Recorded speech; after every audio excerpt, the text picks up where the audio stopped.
So, you're thinking about buying a fixer-upper. That's awesome. A fixer-upper can definitely be a great way to get into the housing market and build equity.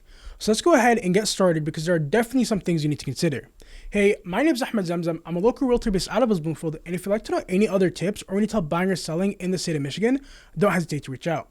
Now, buying a fixer-upper can be a great option for homeowners who are looking for a project. It can also be a great way to get into the housing market at a lower price point. However, it's important to be aware of the pros and cons before making a decision. One of the biggest benefits of buying a fixer-upper is that you can often get it for a lower price than a move-in ready home. This is because the home needs work, and not everyone wants to take on the challenge. But if you're willing to put in the work and time, along with the effort, you can often end up with a great deal. Another pro is that you'll have the opportunity to customize the space to your liking. When you buy a move-in ready home, you're often limited by the existing layout and finishes, but with a fixer-upper, you can create the space of your dreams. This can be appealing if you have a specific vision in mind. However, there are also some downsides to consider. One of the biggest cons is the cost of renovation. Depending on the condition of the home, you could be looking at tens of thousands of dollars in repairs and upgrades. It's important to have a budget in mind before you start shopping and stick to it as closely as possible. Another thing is that depending on how much work needs to be done on the property, you may have to purchase it for cash. A good rule of thumb to help you determine if you can use a mortgage or not is if the house is in livable condition, meaning you can essentially walk in and furnish the place if you so choose.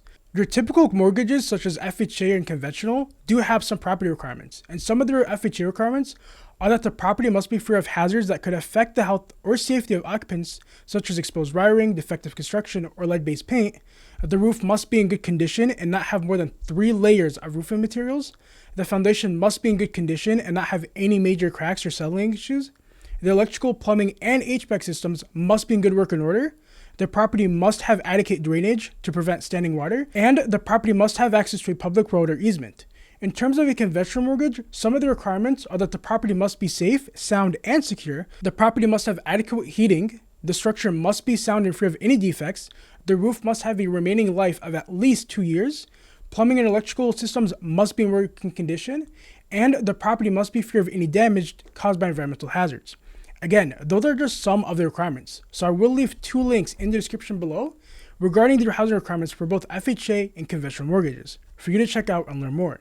Finally, renovations can be time consuming. Depending on the extent of the work, you could be looking at weeks or even months of construction. This can be challenging if you're living in the home at the same time. It's important that you have a plan in place for how you'll handle the disruption and to be prepared for delays and unexpected issues. Some additional tips to help make your journey easier is to get a home inspection. This will help you identify any major issues with the home before you make an offer.